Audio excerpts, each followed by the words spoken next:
Porque esse tal de Jesus aí é pecador. Ele é mentiroso. Ele não procede de Deus. Aí o cara para e diz assim: rejeita, ele está dizendo assim, rejeita esse milagre, rejeita. E pega e diz assim: olha, deixa eu te falar um negócio. Rejeitar não vai rejeitar, não. Não vai rejeitar, não. Outra coisa, se ele é pecador, eu não sei, mas uma coisa eu sei, que Deus não ouve a pecadora. Se esse homem é pecador, ele não poderia fazer o que ele fez. E aí os camaradas ficaram irritados, porque quando o cara da religião é contrariado, ele não aguenta, ele discute, ele quer falar algo. Isso aí é a ênfase de quem manda. Entendeu? Não tem nenhum tipo de humildade. E eles pegam e diz o seguinte: tu é nascido todo em pecado e quer ensinar a nós? Esse nós nem sabemos de onde veio, nós somos discípulos de Moisés. Ele pegou e falou assim, e pergunta para ele mais outra vez: quem é esse? Eu não sei. A única coisa que eu sei é que o nome dele é Jesus. E ele pergunta assim: já falei, ele diz assim, já falei uma vez, vocês querem que eu repita? Por acaso, porventura, vocês querem se tornar discípulo dele? E os escribas disseram assim: discípulo dele sejas tu, nós somos discípulos de Moisés. E ele começa a dar mais uma lição. Gente, vê se você entende. O cego está discutindo com a galera que mandava. O cego está falando, defendendo Jesus com os caras que davam a última palavra. O cego sozinho ficou para confrontar, para dizer que Jesus era o Cristo. O cego sozinho comprou barulho de quem era Jesus. O cego sozinho, ele defende a pessoa de Jesus. Aí você sabe o que acontece? Eles expulsam o cara do templo. Você sabe por quê? Olha só, é um paradoxo, né? O cara ficou 40 anos ligando na porta do templo. Quando ele passa a enxergar, não pode mais ficar aqui. Por quê? É uma ameaça. É uma ameaça. Quando o sujeito passa a enxergar, é uma ameaça. O que me chama muita atenção é que Jesus não se mete nessa discussão. O cara foi expulso, agora Jesus vai encontrar com o cara. Uma vez ele se expulso. Porque Jesus não tem aquele sentimento paternalista maluco. Porque ele poderia ter chegado lá e ter dito assim: olha, foi ele que curei o cara, foi eu. Quer brigar? Briga comigo. Ele não tem nada a ver, foi eu que curei. Ele estava quieto, eu não fiz nada, não disse nada. Briga comigo. Mas ele não fez isso, você sabe por quê? Porque ele sabia que aquilo não ia resolver. Você sabe por quê? Porque na verdade, aqueles que negam a Jesus, Jesus também nega a palavra de Deus. Aquele que não busca a pessoa de Jesus, Jesus não deixa ser achado por ele. Ali estava se cumprindo a voz profética do profeta Isaías, que disse que eles teriam olhos, mas não iam ver, ouvido e não iam enxergar. Coração duro, estava ali cumprindo-se isso. Jesus não dá assunto.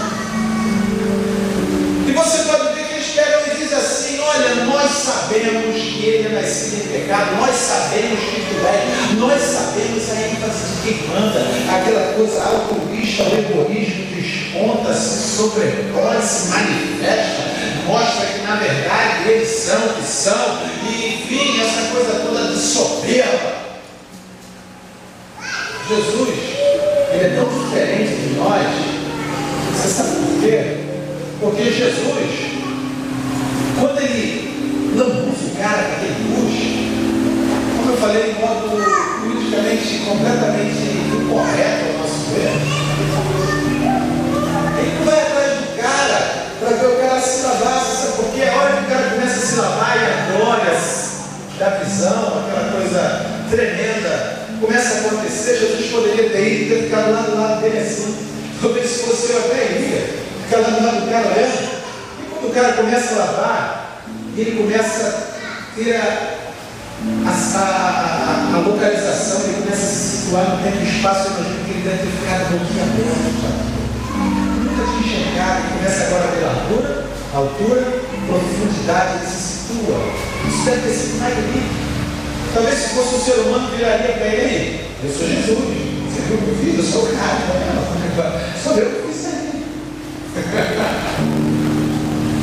Quando o cara começa a ter noção das vermelho, ele poderia dizer: olha, eu não sou maravilhoso, eu sou Jesus, olha o que eu faço. Você quer me seguir? Ou como um bom evangélico de hoje, né? Porque até os evangélicos hoje estão se deturpando, indo atrás de tudo quanto é sorte de coisas, de dinheiro, de venda, de compra, e de se vende daqui, se vende dali, e o evangelho que anda se pregando aí, comumente não tem nada a ver com o que o evangelho da Bíblia diz. E o bom evangelho poderia chegar para ele assim: amém ou não amém? Quer me seguir? Vem atrás de mim, eu te curei. Jesus, cara, ele não quer buscar glória, ser um momento tremendo para se aparecer.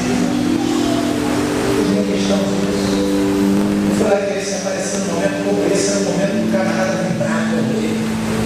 E ele chegar e buscar tudo isso. A simplicidade de Jesus é algo muito tremendo. Jesus vai conversar com o cara, diz assim: tu crês no Filho do Homem? Ele diz assim: eu creio, Senhor. Eu creio sim. Mas ele pergunta: quem é ele? Como que diz assim: eu sei que ele existe, ele está em algum lugar. Eu creio nele, mas quem é ele? Porque entenda bem, ele não tinha visto Jesus, ele estava cego, e agora é a primeira vez que ele vê Jesus. Quem é ele? Você sabe por quê? Porque ele estava querendo dizer assim: quem é este que vem atrás da gente sem a gente pedir? Quem é este que vem e me tira dessa condição que eu estava? Quem é esse que vem aonde eu estou, cego, completamente destruído e derrotado, mendigando há 40 anos, sem solução, sem ninguém que possa me resolver, sem ninguém que possa fazer com que minha vida torne-se diferente, sem nenhuma expectativa, a não ser mendigar para o resto da minha vida à beira desse tempo? Quem é esse que vem me procurar? Quem é esse? Eu sei que ele existe.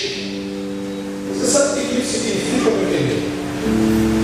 Isso é uma coisa que vai muito além. Ele não pediu, isso se chama arbitrariedade da graça. A graça tem hora que ela tem que nos violentar. Você sabe por quê? Porque às vezes, se depender da gente, a gente está tão enclausurado pela cegueira que a gente nem pede para sair dali. A gente está tão cego que pensa que não está cego. A gente não está vendo nada, ele acha que está vendo. E somente a misericórdia de Deus para nos alcançar. E vai lá e arromba todas as portas. E vai aonde quer que você esteja cego. E vai em sua direção. Isso é uma coisa unilateral. Ele resolveu te salvar. Isso é a salvação que procede do Senhor Jesus Cristo. Você não sabe que está perdido e pensa até mesmo que já se achou. Mas não, meu amado, você está em uma enrascada. Mas ele olhando nos olhos dos céus, meu amado, isso configura, você sabe o quê? A história de toda a existência da humanidade, porque todo ser humano, ele nasceu cego, sem enxergar nada, e sem que nós fizéssemos nada. Ele desceu dos altos céus, ele sendo Deus, não usurpou ser igual a Deus, mas sacrificou-se a si mesmo, e desceu e humilhou-se até o ponto de ter sido feito em forma de homem, e uma vez tendo sido feito em forma de homem, ele padeceu morte de cruz, ele foi humilhado, ele foi morrido pelas nossas transgressões e ferido pelas nossas iniquidades. O castigo que nos traz a paz estava sobre ele, sem que eu e você fizéssemos nada. Ele veio aonde você estava cego, e cego de nascença, sem enxergar nada. Ele foi lá e te tirou, e te arrebatou, e te arrancou dali. Isso se chama arbitrariedade da graça. Sem que você fizesse nada, a salvação não depende de que eu venha fazer nada. O preço foi pago na cruz do Calvário, o texto cai, foi dado por ele, foi cravado, a célula que era contra mim está lá, é exposto ao principado e toda a potestade para a vergonha, para que o nome dele fosse exaltado. Ele ressuscitou dentre os mortos, esse é meu nome que está acima de todo nome, para que todo joelho se dobre e confesse que Jesus Cristo é o Senhor.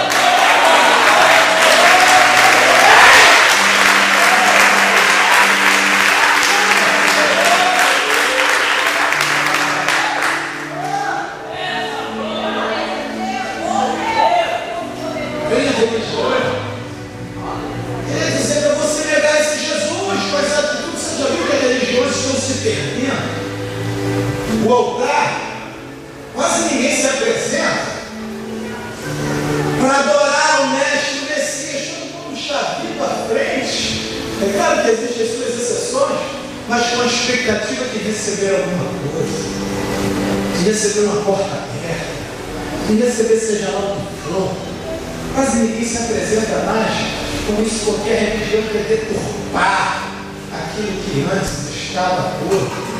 A religião quer que você nega. Você sabe o que a gente enxerga com isso? Que a religião, ela quer distanciar o nome de Deus, ao invés de ajudar, ela na verdade piora a coisa. E se você não estiver atento, meu irmão, entenda bem o que eu vou te falar.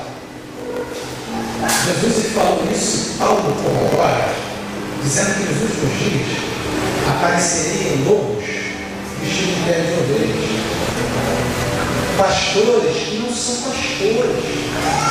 Pessoas que iriam lançar mão da palavra, iriam anunciar como se fosse a verdade, na verdade não é.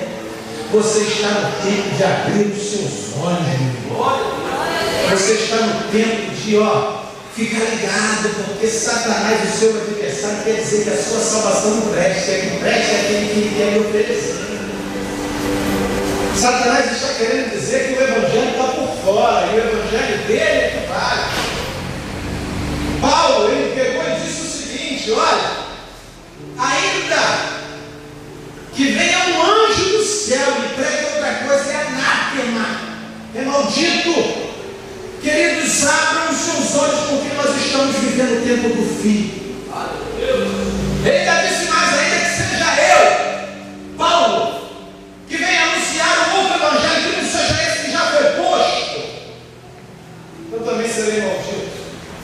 Meus queridos, eu vim aqui hoje para lhe dizer o seguinte: nós estamos às portas da volta de Jesus. Eu vim aqui para lhe dizer o seguinte: tem situações que você está enclausurado, de lá você não consegue sair, isso é uma realidade que nós vivenciamos todo dia. Amém ou não amém? Quando nós lemos isso aqui, entendemos o seguinte: que todo dia Jesus troca as suas fraldas. Todo dia.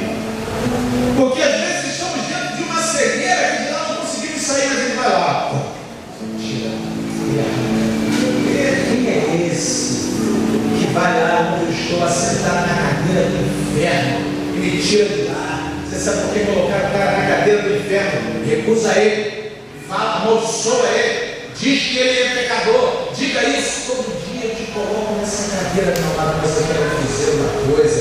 Ele disse assim: que todo aquele que vem a mim de maneira eu lançarei fora, de maneira nenhuma. Eu quero lhe dizer outra, meu amado, ele tem todo o poder, ele é no céu e na terra. Eu quero lhe dizer outra, ele é o Messias, ele é Yeshua HaMashiach. Ele não vai deixar Satanás triunfar sobre a sua vida, ele não vai deixar com que você se perca. Você sabe por quê? Porque ele pagou um preço muito alto pela tua vida, ele pagou um preço tremendo, e tem gente aí querendo te roubar nas mãos dele, quer seja religião, quer seja pastor, falso nome de pastor, quer seja pregador, aqui e acolá. Meu amado, eu quero lhe dizer uma coisa: Satanás olha para você e diz que tu não vale nada, mas o Senhor Jesus Cristo, ele olha diferente. Você sabe por que Lúcifer, ele diz que não vale nada? Você sabe por quê, meu amado? Pai, pensa comigo numa lógica muito simples. Só dá valor quem paga. Quando você paga, que você suou, que você trabalhou, que você juntou aquele dinheiro, que você se priva de algumas coisas para adquirir alguma coisa, você valoriza. Satanás não pagou nada.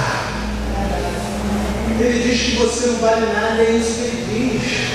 Meu querido, mas eu quero lhe dizer uma coisa: Jesus pagou um preço muito alto. Ele pagou um preço de sangue.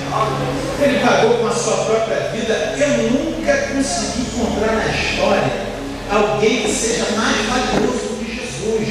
Eu já estudei tanta coisa na minha vida e não consegui encontrar isso. Eu acho que isso eu não vou achar nunca. Mas se eu disser para você